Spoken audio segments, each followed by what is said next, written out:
FCPA Ahmed Abdullahi. I want to take this opportunity first and foremost to appreciate the national government, of course, with the collaboration that we are having with counties on matters health. At today's program, Your Excellency, I want to tell you that as governors, we are very much happy to collaborate with national government on matters health. Despite health being a devolved function, there are many areas of intervention that we are going to work together to make sure that we deliver for our people. The vehicles which we are receiving today will facilitate surveillance activities in the counties, and this is one of the areas we are going to collaborate with the national government just to make sure that our people get health services which are optimal. There are many areas of collaboration on matters SHA. I want to assure you that as governors, we have taken the forefront just to make sure that we deliver. And on this SHA, Your Excellency, the only area that we are trying to request the ministry headed by Honorable Duale is to make sure that once the counties make payments for SHA, let our people get the services required. I'm aware most of the counties, we are now paying in advance. For example, for the month of April, we have already done the payments. We would like those services to be available to our people because SHA is the way to go, and that is the only way that we are going to transform the health sector. Others, on behalf of my colleagues, we want to say that we are very happy with what we are doing together to support the health sector. And I want to assure you that as governors, we are behind you so that we transform the people through various activities. On behalf of my colleagues, I want to say thank you, and you are ready to work with your administration to support the Kenya Kwanza manifesto of the bottom-up transformation agenda. Asanteni sana.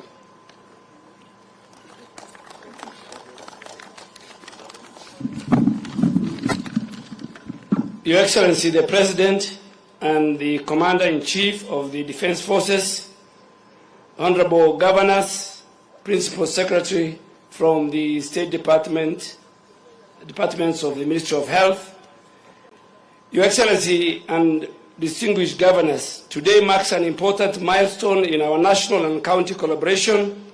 These 47 vehicles are the lifeline in our public health response in the 47 counties.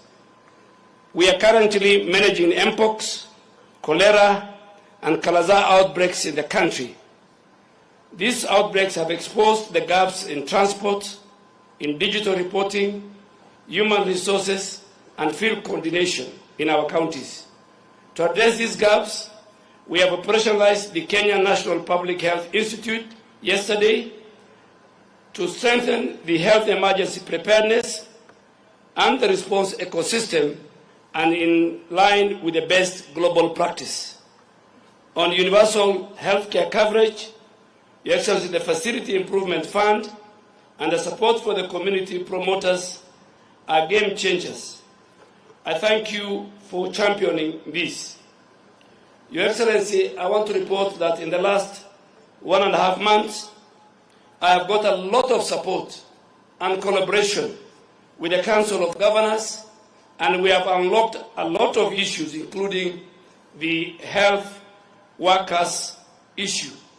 The only remaining aspect, Your Excellency, which we want to do in order to improve on SHA and the universal health coverage is on the health workers and the entire county and national government civil servants who, when the system goes off on the 9th of every month, they have no cover while they are attending to, particularly the health workers, while they are attending to our patients in our various counties. We are talking to the National Treasury, the Council of Governors, and we'll find an amicable solution so that they will still enjoy their medical cover while attending to our communities in their various health and facilities across the country. Finally, let this hand over represent more than just logistics. It reaffirms our shared commitments to protecting Kenyans from health threats. Together we can build a stronger and more resilient health system for all. Your Excellency, together with the Council of Governors, because health is devolved, I want to assure the people of Kenya we are committed to bring back the hope, the trust that they will have in their health care system. And finally, to ask my good colleagues, the governors, that let these vehicles be specifically be used for surveillance so that when there is an incident somewhere, we have a vehicle that can be sent by the county to go and pick samples to deliver to our national laboratories and county laboratories for ease of finding out what type of the outbreak is. So these vehicles, I really want to urge them to be used for that particular purpose and support that we receive from many global partners. Your Excellency, with those many remarks, it is my duty and honor to invite you to speak to the country and to all of us who work within the health sector and flag off the 47 county surveillance vehicles that will help us monitor outbreaks in all over the country in the shortest time possible. Thank you, Your Excellency, and welcome.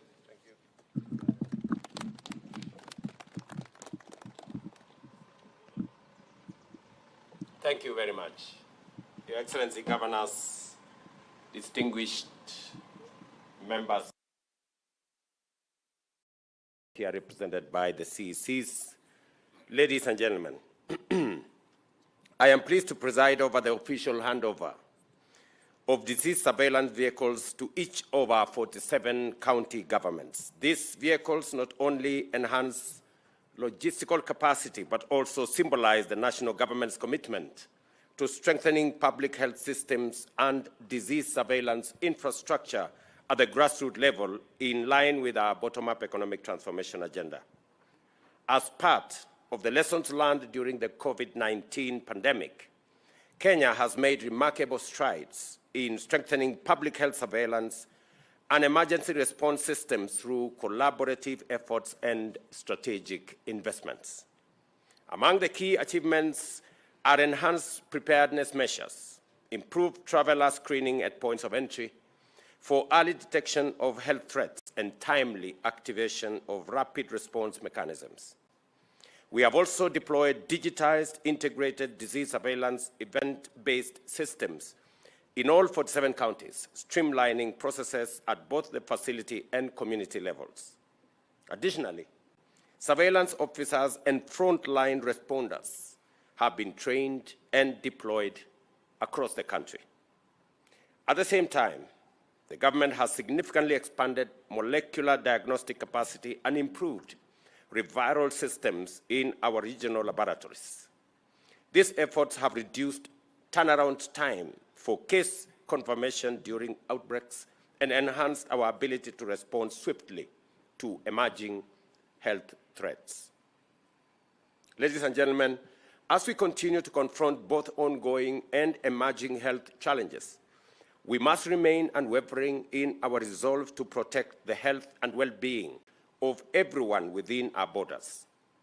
Counties are the first line of defense in our health emergency preparedness and response efforts. It is through strong collaboration between the two levels of government that we succeed in building a resilient, responsive, and accountable health system, one that not only responds to crises but also is capable of preventing them. The progress we have made in disease surveillance, emergency response, and diagnostic capacity has formed a strong foundation for successful rollout of our Universal Health Coverage Plan and reinforces our commitment to long-term health systems resilience. Since we launched Taifa Care in October 2024, over 22 million Kenyans have enrolled with Social Health Authority with an average of 45,000 new registrations daily, a clear indication that Kenyans are embracing our universal health delivery model. Last evening, Duale, I think 49,000 yesterday alone, 49,000 Kenyans registered, and about 22,000 actually went the next step to go through a means testing and paid. In fact, I saw the numbers yesterday. 21 million shillings was paid by about 20,000 Kenyans, indicating that Kenyans have begun to understand the value of being in that ecosystem, because there are demonstrable witness statements that have confirmed what SHA is doing to our communities across Kenya. We have allocated sufficient resources to fully fund primary health care, ensuring all registered Kenyans can access primary health care services free, fully paid for by SHA. Public health facilities at level 2, 3, and 4, along with SHA-contracted hospitals, should not charge Kenyans, as SHA is settling payments promptly. When I say promptly, every 14th of every month, we settle bills for the month, the previous month, every 14th. So next week, we will be settling all the bills for April. We have done so for March. There are only remaining a few cases where there are issues that needs to be sorted out, either between the facility and SHA, or between the facility and the hospitals. So we will continue to refine the payment model to make sure that we pay for services rendered. I am very proud that many of the county governments initially made a claim that was true, that public facilities were providing the most service, yet they were getting the least payments. The model has significantly changed. If you follow it now, most of the money is now being paid to public facilities, because the public facilities are offering the most services to the public. And this is the model we wanted, so that we pay for service. That is the minimum that we can expect from anybody. And I want to commend public facilities under the management of the county governments for stepping up and providing service, and that is why those facilities are being paid.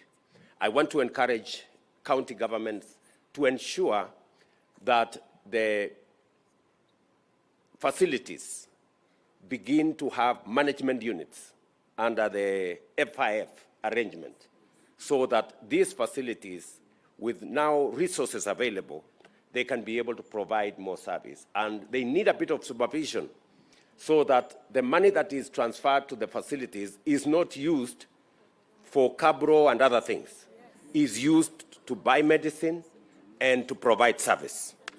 And I expect that our colleagues, the governors, will step up so that we can work together towards making it much more efficient for Kenyans to have medical care. Recognizing the need for skilled personnel to manage health insurance effectively, I'm informed that the recruitment process within SHA is nearly complete, with a strong focus on securing qualified professionals. As promised, staff from the defunct National Hospital Insurance Fund have been given priority in the process. Those not selected for positions within SHA will be reassigned to other roles within the public service. My assurance is that to all Kenyans is that no one will lose their job. We also have embarked on a nationwide initiative to improve the availability of essential medicines in our health facilities, ensuring that Kenyans can access the medication they need at health facilities nearest to them. To support this effort, KEMSA is being repositioned to play a central role in strengthening the medical supply chain. This is part of our broader commitment to lowering healthcare costs and enhancing access to quality care. Again, this is a point where I want to request my colleagues here that we have agreed that the refill rate of 40 less than 50% is not correct. We want to move the refill rate to 100%, and it is possible. So we have provided a facility of 10 billion shillings to KEMSA. And the CEO of KEMSA is here. I want him to confirm. We have provided a facility of 10 billion shillings to KEMSA, and they have absolutely no reason today why they cannot supply every commodity that is required by counties. My request to the county governments is we also need to make sure that as KEMSA provides commodities, they are paid. It is the only way, you know. I mean, it's just what it is. You scratch my back, I scratch yours. The lawyers say quid pro quo or something. So we just have to agree that counties have to sign that as we pay their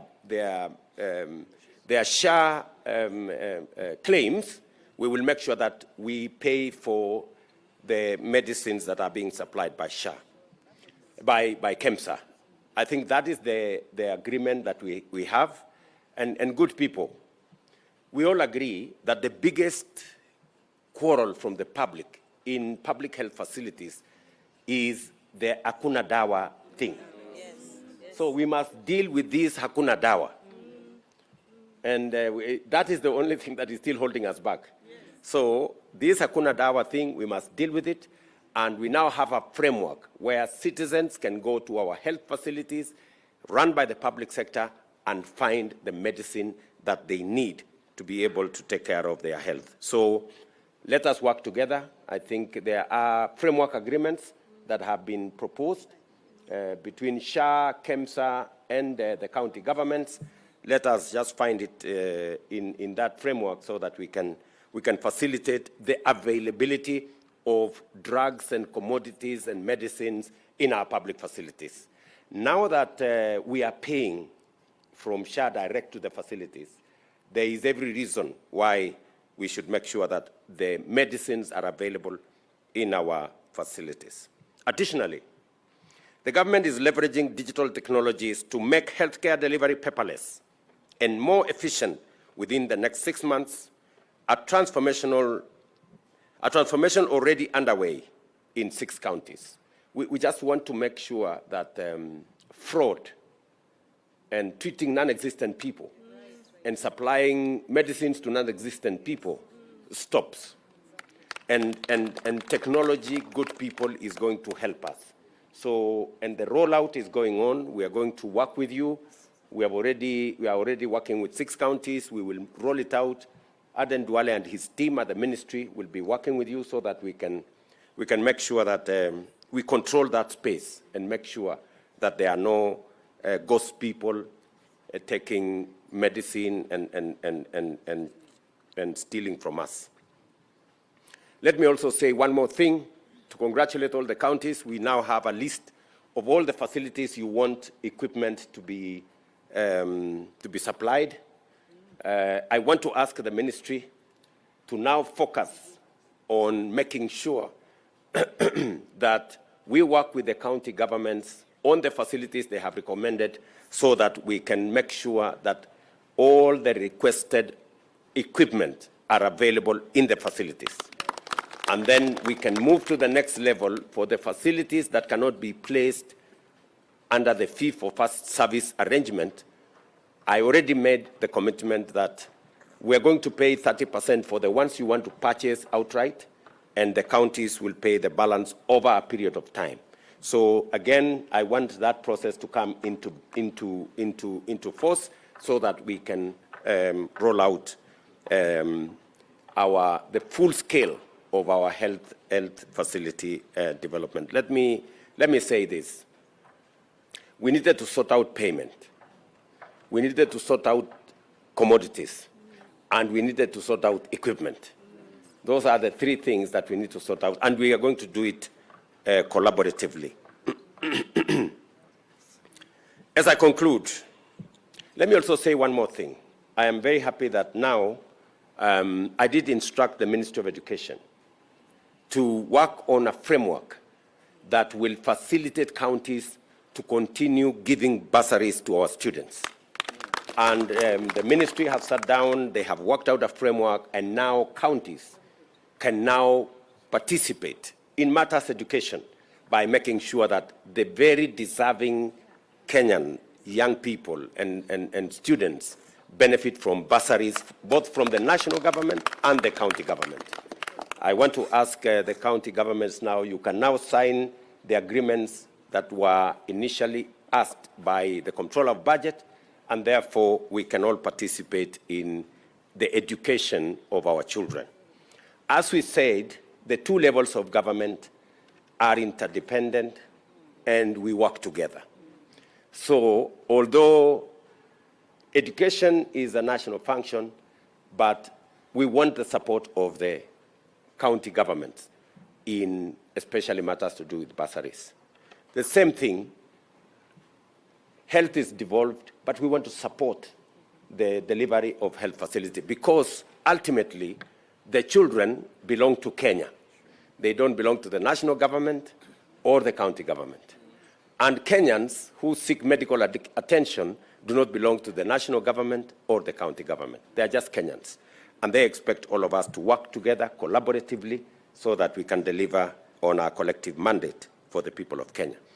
And to give assurance to my colleagues, the county governors, that I have no intention whatsoever to take over any county government functions. I do not have. My hands are already too full. I have too many things to deal with. I can only play a supportive role in making sure that when counties succeed, Kenya succeeds. As I conclude, I urge all Kenyans to register with SHA. Let us move away from the burden of Harambes and the WhatsApp group fundraisers for medical bills. Together, we are building a sustainable, dignified healthcare system that serves everyone without discrimination. Thank you very much, and I'm very happy to work with you guys on making sure that we detect disease as early as we can by providing the infrastructure for surveillance, and to congratulate all of you for what you're doing in making sure that Kenyans are safe from wherever they are. Thank you very much. Thank you, Your Excellency. We will now request that His Excellency step forward for the flagging off, joined by the Cabinet Secretary.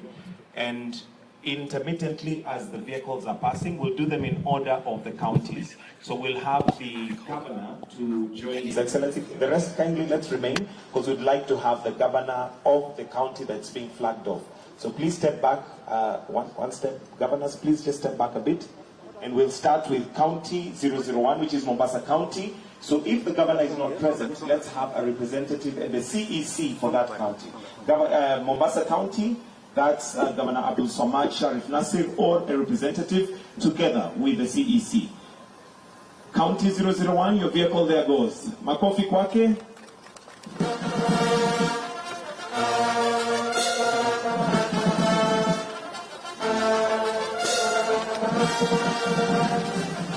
So the Governor can step out and have Kwale County. Kwale County.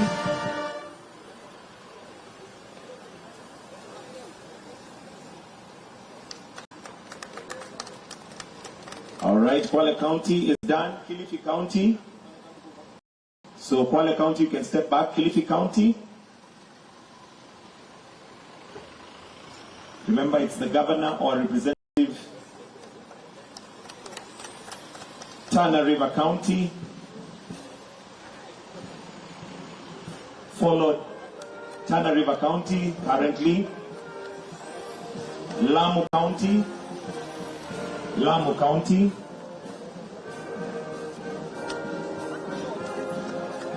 Taita Taveta County. Lamu, you may step back.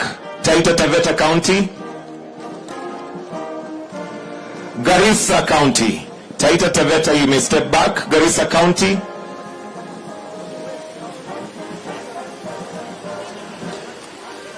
Wajir County. Garissa, you may step back, please. Wajir County. Wajir County.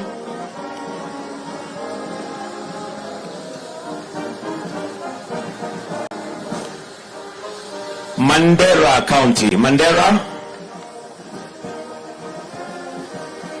Mandera.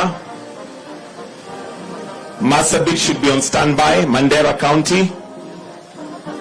Thank you. Marsabit.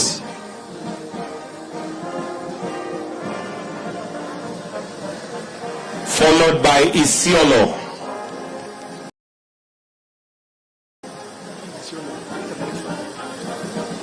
Meru County.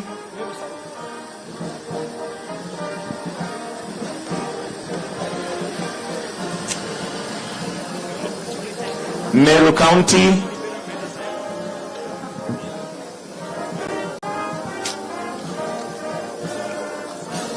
Tharaka Nithi follows.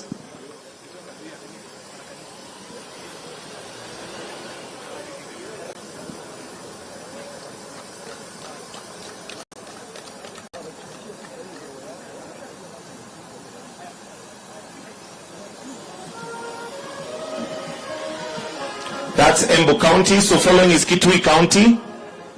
Kitui County.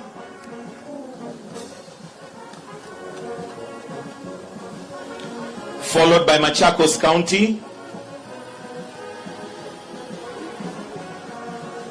Machakos County. Then Makueni County now. Makueni.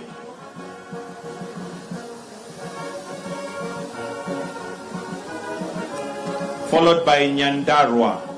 We are now on Nyandarua.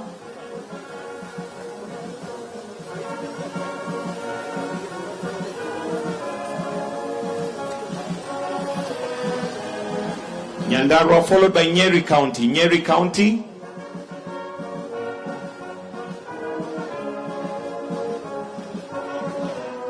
That's Nyeri County. Next should be Kirinyaga County. Kirinyaga.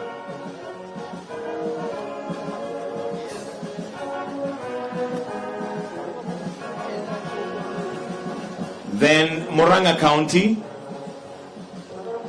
Murang'a County.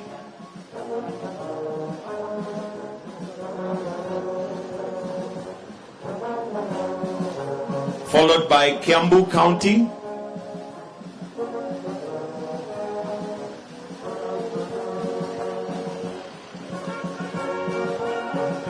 Turkana.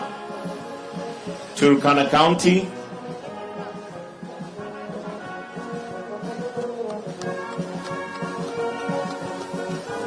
West Pokot. West Pokot.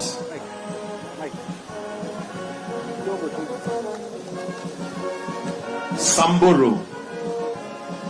Samburu County.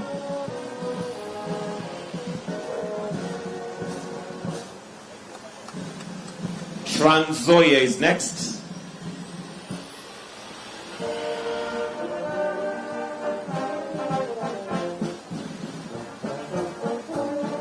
Trans Nzoia followed by Uasin Gishu. Uasin Gishu County.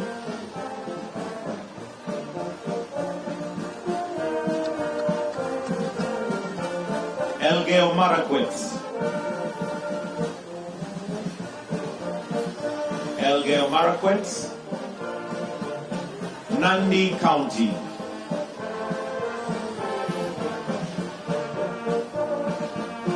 Nandi County. Baringo.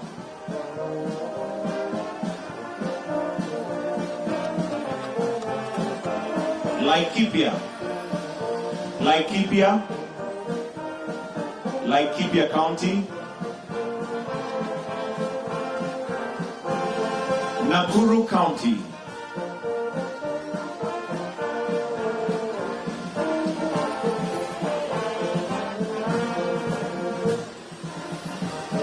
Next is Narok County. Narok.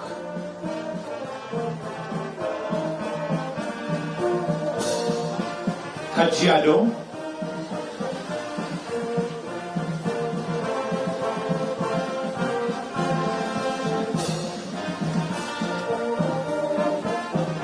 Kericho.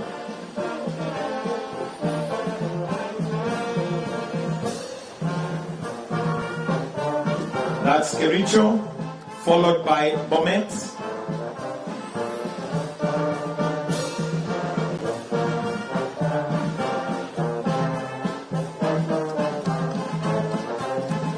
Kakamega.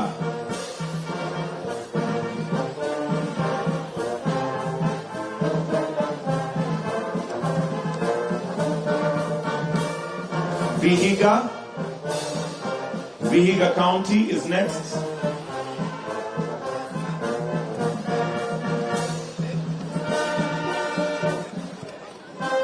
Bungoma County. Bungoma.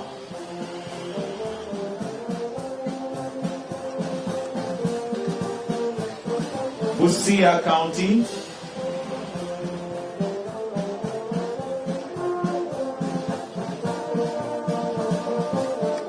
Followed by Siaya County.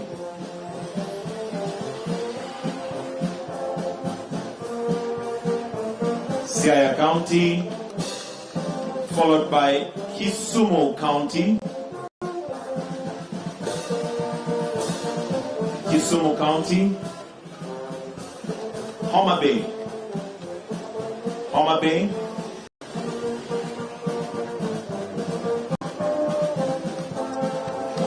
Migori. Migori County.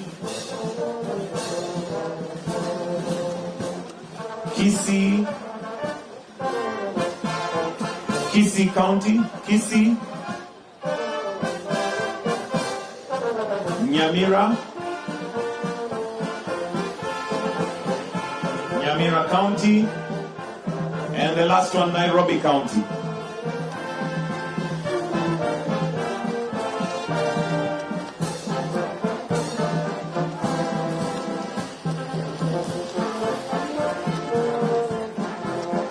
Right, and we now will then stand for the anthem. Kindly tusimame wima kwa wimbo wa taifa. Wimbo wa taifa.